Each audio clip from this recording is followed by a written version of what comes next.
사이드 원정대 수학 뭐하니? 와, 수학 원정대가 벌써 4번째 시간이에요. 그러니까요. 오늘 근데 슬쩍 들으니까 오늘 선생님이 수학 선생님이라는 얘기가 있거든요. 혹시 동석쌤 학창 시절에 수학 좋아하셨나요? 아, 눈치채셨을 수도 있겠지만 사실 저는 스포자였습니다. 수포져요? 아, 저도 근데 인문 계열이어서 좀 수학을 좋아하진 않았었거든요. 근데 이곳 상정고등학교에 수학을 좋아하게끔 만드는 선생님이 계시다고 해서 오늘 찾아와 봤습니다. 인문 계열 아이들도 수학을 사랑하게끔 만드는 선생님이래요.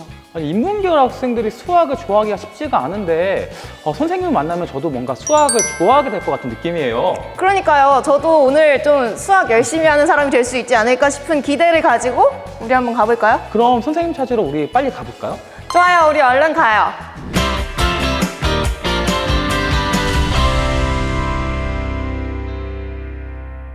선생님 안녕하세요. 저희 수업 뭐하니의 첫 여성 게스트세요. 그런가요? 자기소개 먼저 부탁드려도 될까요, 선생님? 안녕하세요. 저는 인천 상정고등학교 수학교사 김인희입니다. 반갑습니다. 만나서 반갑습니다. 반갑습니다, 선생님. 두 분 아까 들어보니까 수학을 굉장히 싫어하셨다고 네, 들었어요. 저도 확률과 통계를 배웠었는데 기억상 잘 공식을 못 외워가지고 손가락으로 막 이렇게 했던 기억이 있거든요. 저도 수학하면 어렵다는 생각밖에 없어서 아직도 수학이 두렵습니다.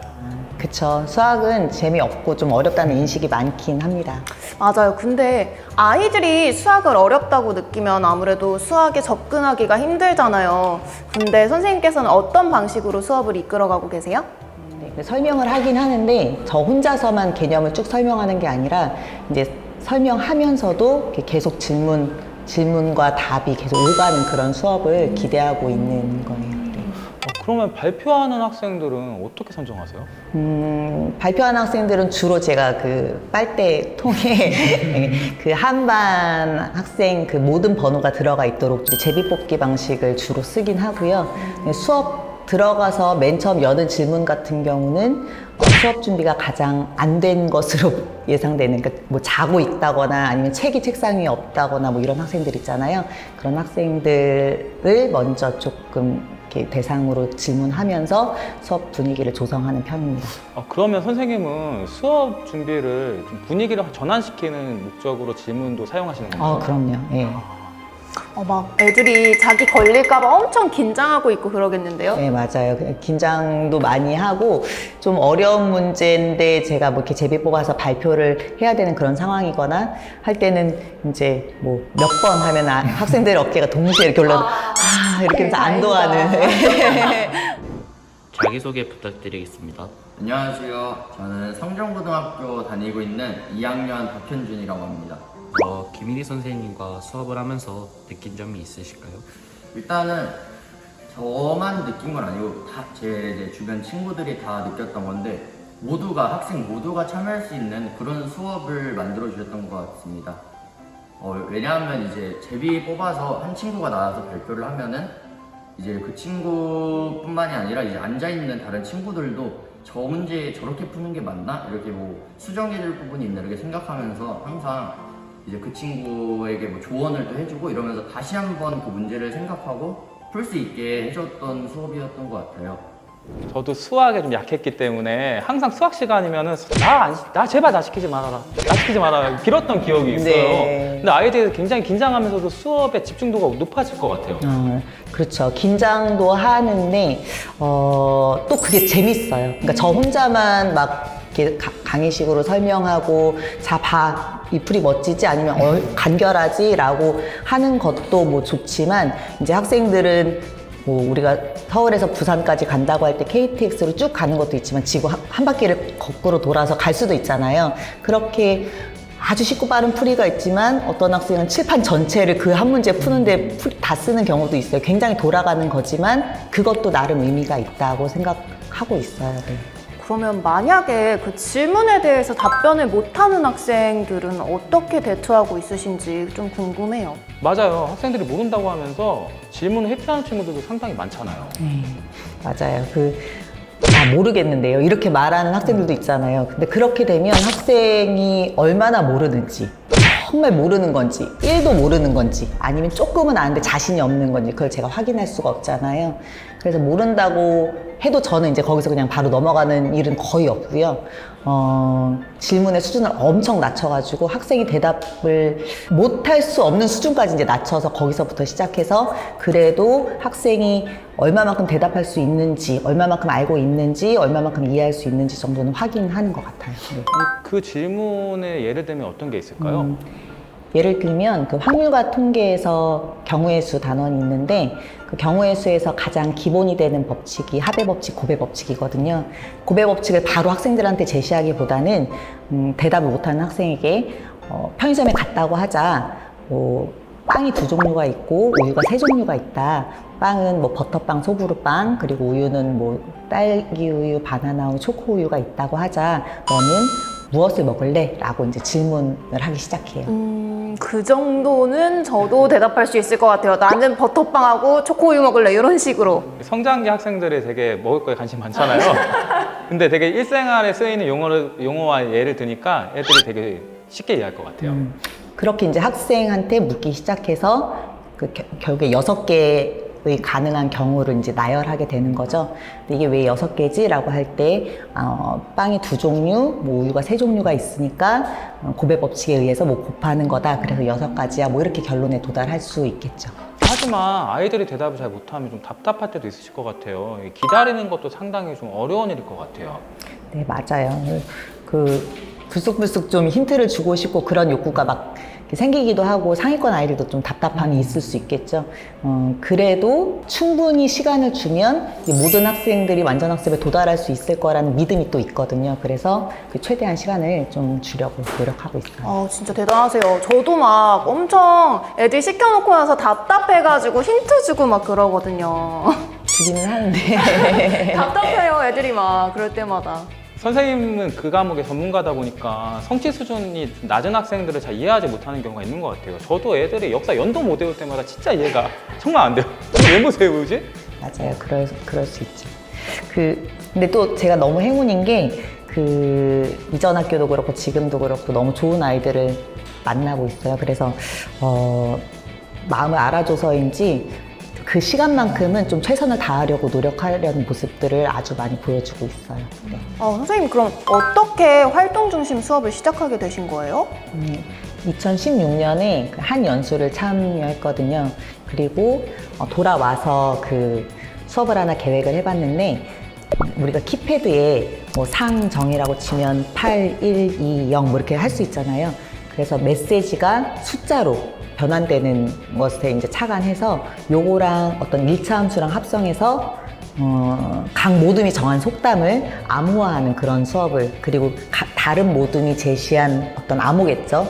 암호화된 속담을 해독하는 그런 활동을 계획해서 이제 한 적이 있어요. 근데 학생들 반응이 굉장히 좋아서 요거 계속 하고 싶다라는 생각을 했습니다. 암호화 속담을 가지고 수학적 원리를 발견하는 그런 활동이네요. 구체적으로 학생들 반응을 좀 알 수 있을까요? 교산 들어가면 이제 이 친구가 수학을 좋아하는지 안 좋아하는지가 한눈에 보이잖아요. 수학 재미없어 이렇게 얼굴에 써있는 친구들도 있어요. 노잼하고 써있는 애들 있죠? 잘 거야. 피하고 싶어 이런 얼굴들도 있는데 그런 학생들이 이제 암호를 풀기 위해서 막 칠판에 붙어 있고 그리고 막 아이디어를 내고 끝나도 계속, 그러니까 그만하자라고 해도 계속 하려는 그런 모습들 보면서 이 친구는 이제 과제 집중력이 뛰어나네, 아니면 이 친구는 이렇게 주도적이네, 수학을 되게 좋아하는구나, 아니면 이런 활동에서 굉장히 매력을 느끼네, 이렇게 학생들을 좀 많이 발견하게 되더라고요. 아이들이 수학이라는 수업의 재미를 느끼게 된 거겠어요. 아이들의 새로운 모습 발견하는 즐거움이 저는 너무 좋던데 선생님도 그러실 것 같아요. 네, 맞아요. 그러니까 학생들이 암호를 해독하기 위해서 자연스럽게 역함수의 필요를 느끼고 역함수를 구하고 그런 모습 보면서 참 기뻤습니다. 아이들이 스스로 필요성을 느껴서 한다는 거는 진정한 배움으로 이어질 것 같은데요? 그쵸. 선생님 설명을 이렇게 듣는 것도 너무 중요하지만 아이들이 직접 설명할 수 있을 때 그게 완전한 배움에 이르렀다고 얘기를 하잖아요. 맞아요. 저도 자신이 아는 것을 완벽하게 좀 완전하게 설명할 수 있을 때 더 깊이 잘 이해하는 것이라고 생각합니다. 근데 아이들이 아무래도 친구들한테 설명을 하다 보면 시간이 굉장히 오래 걸릴 텐데 효율성 측면에서 정해진 수업 시순에 진도를 또 많이 나가야 되잖아요, 우리가. 좀 고민되는 점은 없으세요? 맞아요. 효율성을 따지면 제가 설명하는 게 더 좋죠. 풀이도 더 간결하게 이렇게 전달할 수 있고 학생들이 아 저거네 라고 생각할 수 있는데 학생들이 조금 돌아가더라도 그리고 5문제 풀 걸 3문제 풀더라도 본인들이 생각한 풀이대로 좀 설명하고 이해하고 이런 과정들이 더 좀 좋은 결과로 나오기도 해요. 저희 1학기 중간고사 인문 계열이었는데 평균이 56.7이었거든요. 엄청 높은 거 아니에요? 저는 잘 모르지만 고등학교 선생님께서 좀 말씀해 주시죠. 제 소속이 나오기 때문에 좀 조심스럽지만 상당히 높은 평균이라고 할 수 있습니다. 쉽게 냈지만 그래도 학생들이 그만큼 풀어줬다는 거기 때문에 저 스스로는 굉장히 보람찬 순간이었습니다. 아니, 수업이 직접적인 학생들의 실력 향상으로 이어지는 그런 이상적인 수업 형태이신데요? 그러면 이렇게 문답식으로 수업을 했을 때 아이들 반응은 좀 어땠어요, 선생님? 수학 시간이 들은 날에는 학생들이 오히려 좀 괴로워한다고도 하더라고요. 어떡해. 왜냐면 제비뽑기에서 걸리면 이제 뭐라도 말해야 되기 때문에 쉬는 시간마다 이제 학생들끼리 막 문제 풀고 그런 모습을 저도 많이 보게 돼요. 막 어려운 문제 있을 때 그럼 아이들끼리 상의하기도 하고 그러나요? 엄청 같이 풀죠. 어떻게 풀었어? 나는 이렇게 풀었어. 라는 교육을 많이 하는데 발표 수업이 1, 2교시에 들은 날에는 담임 선생님이 조회를 하시기 어려울 정도라는 말씀을 듣기도 해요. 네. 죄송한 마음이에요. 그 정도로 열심히 하나 봐요. 막 수업 시간 전에 막 이거 해야 돼 하면서 애들 가서. 아니, 어려운 문제 걸리면 어쩔까 조마조마하는 거는 저 때나 지금이랑 똑같네요. 맞아요. 제비뽑기인데도 그냥 저랑 눈 마주치고 이렇게 하면은 본인이 더 걸릴 것 같은지 좀 눈도 안 마주치려고 하고 막 그런 게 있어요. 그래도 학생들이 그 수학 시간은 뭐 잘 수도 없고 힘든 시간이지만 그래도 가장 또 재미있는 시간이라고도 이야기를 하더라고요.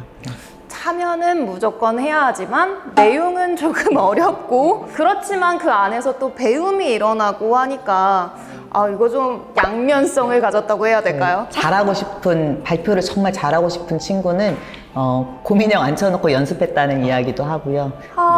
상상해보니까 너무 귀여워요. 애들이 발표 준비하면서 말하기 연습도 정말 많이 될 것 같아요. 네, 대학 면접 볼 때 그 수학 시간에 발표 수업 했던 게 도움이 됐다고 말하는 학생들도 있었어요. 안녕하세요. 저는 김인희 선생님의 제자 인천 성정고 2학년 이승아입니다. 오늘 김인희 선생님을 소개하기 위해 이 자리에 나오게 되었는데요. 김인희 선생님께서는 수학으로 문제를 풀 때도 선생님이 일방적으로 풀이해 주시는 게 아닌 학생들이 직접 나와서 그 문제의 풀이를 발표하고 서로의 의견을 들어서 의논하고 토론하며 더 많은 풀이법을 알아내는 단순히 주입식 교육이 아닌 학생들이 능동적으로 수업에 참여할 수 있게 해주십니다. 이뿐만 아니라 수업 중 항상 모든 학생들에게 질문을 던지시면서 학생들과 함께 수학 수업을 만들어 가십니다. 김인희 선생님은 많은 학생들이 가장 어렵다고 생각하는 수학을 잘할 수 있도록 만들어서 공부에 대한 자신감을 갖게 해주십니다. 선생님 덕분에 가장 어려운 수학도 잘할 수 있게 되었으니 다른 과목들도 잘할 수 있겠다는 자신감이 생기고 공부 자체에 흥미를 갖게 되죠. 그러면 아이들이 하는 다른 활동에는 뭐가 있나요? 아까 말씀드렸던 그 암호 수업처럼 그 단원이 종료될 때 선물의 느낌으로 좀 활동 수업을 하나씩 이렇게 하고 있어요. 예를 들면 그 어떤 활동 수업이 있을까요? 지난 학기 했던 거는 움직이는 그래프를 만들어보는 활동, 그리고 통계 포스터 프로젝트까지 뭐 다양합니다. 지금 이제 화면으로 나오고 있을 것 같은데 이 통계 프로젝트 약간 논문인 줄 알았어요, 저는. 연구라는 말이 쓰여 있고 동기부터 과정, 결과, 재원까지 완전 이거 논문 아니에요? 저 이 프로젝트 너무 궁금한데 어떤 건지 좀 설명해 주세요. 학생들이 설문 문항을 직접 만들고 그리고 구글 폼 이용해서 서로 이제 설문에 응답하고요. 그 결과를 수학적으로 분석하는 활동입니다. 예전에는 그냥 직접 제가 큰 종이를 주고 거기에 손으로 이렇게 직접 그리고 했었는데 지금은 노트북을 활용해서 뭐 이렇게 만들어 놓으니까 학생들의 만족도가 더 높더라고요. 완성도가 높아서 학생들이 나중에 이 완성된 걸 봤을 때 이거 정말 내가 한 거야? 라고 하면서 굉장히 보람 있을 것 같아요. 아무래도 손으로 쓴 글씨보다는 글씨가 훨씬 정갈하고 이제 표도 이렇게 프로그램 써서 예쁘게 나오다 보니까 학생들이 만족도가 높은 것 같습니다. 우리 아이들이 멋짐을 많이 추구하고 있군요. 그러면은 아까 말씀하시기로는 설문의 대상자가 학생이라고 하셨던 것 같은데 설문 대상자가 학생이면 그 설문의 결과도 학생들의 대답으로 이루어진 거죠? 네, 맞습니다. 아니, 통계청에서 제공하는 빅데이터 자료들이 요새 굉장히 많잖아요. 근데 직접 학생들에게 설문을 제작하게 한 이유가 있을까요? 통계청의 데이터도 굉장히 좋은 자료인데요. 저는 그 학생들과 맞닿아 있는 현실을 그 수업의 재료로 삼고 싶었어요. 실생활과 연결되면 아이들 굉장히 이해 빨라지잖아요. 네. 그 스몰 데이터기는 하지만 이제 아이들 반응이다 보니까 이 자료를 보면 또 학생 이해의 자료로 또 활용할 수도 있잖아요. 우리 학교의 현실을 담고 있기 때문에 선생님들이랑도 공유하고 이제 합니다. 그럼 아이들 반응을 통해서 학교에서 직접 바뀐 게 있을까요? 아무래도 아이들이 자신들의 의견이 학교나 자신의 삶과 연결된다는 걸 알게 되면 훨씬 더 동기가 높아질 것 같은데요. 맞아요. 재미있는 건 이제 좋아하는 급식 메뉴에 대한 설문조사였는데 저도 보고 놀랬던 게 가장 많은 답변이 돼지국밥이더라고요.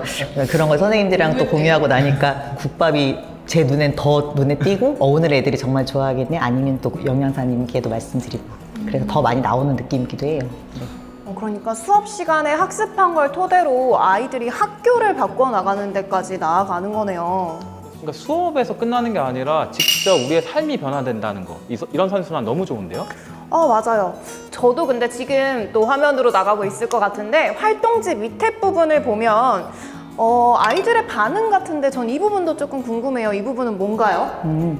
이게 큰 프로젝트를 마치면 이제 활동 보고서나 아니면 소감문 같은 걸 받아서 그 수업에 대한 학생들의 반응을 한 번씩 확인하는 편이에요. 그러면은 그 반응을 토대로 다음 학기나 다음 수업에 계속해서 적용하고 있으신 건가요? 네, 그렇습니다. 저는 여기 이 수업도 궁금해요. 움직이는 그래프는 뭐예요?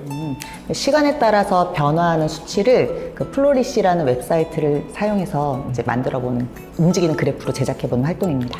그러면 수치 변화가 시각적으로 보이는 거죠? 네, 그래서 학기 마무리되는 시점에 활동 수업을 했었는데 학생들 반응이 좋았어요. 저도 역사 시간에 연대별로 각 국가들의 생산력 변화를 이렇게 플로리시라는 프로그램을 통해서 활용하고 싶어지는데요. 그러면은 선생님께서는 수업에 대한 피드백을 어떻게 해주고 있으세요? 매 수업이 끝나면 이제 학생들이 배운 기록장을 작성하도록 하고 있어요. 배운 기록장이라는 게 정확하게 뭔가요? 배운 내용을 다 적는 그런 건가요? 네, 수업 내용을 요약하기도 하고 문제를 풀기도 하고 하는 건데요. 작년에 원격 수업하면서 학생들의 그 수업 참여도를 조금 높이고 싶었어요. 그래서 원격 수업 상황에서는 학생들 수업에 대한 몰입도가 좀 떨어지기가 쉽잖아요. 배움 기록장에 수업 내용을 필기도 하고 또 문제도 풀고 해서 수업 말미에 패들렛에 올리도록 하고 제가 또 확인하고 이렇게 했었어요. 근데 애들 막 쓰는 거 되게 힘들어 하잖아요. 되게 잘 써요? 그래도 이제 분명한 미션이 이 수업 중에 있기 때문에 정말 잘하고 있고요. 할수록 도움이 많이 됐다는 이야기를 많이 해요. 왜냐면 수학은 식쓰기가 중요하기 때문에요. 지금은 저희 학교 1, 2학년 선생님들께서 다 사용하고 계세요. 아이들이 아무래도 식쓰기가 굉장히 어렵고 외운다라고 생각하기 쉬운데 이렇게 반복해서 하다 보면은 식에 대해서 자연스럽게 이해할 수 있겠어요. 근데 전면 등교 상황이어서 작년과는 좀 다르게 적용되지 않을까요? 작년에 반응이 계속 좋아서 이제 올해도 사용하고 있는데요.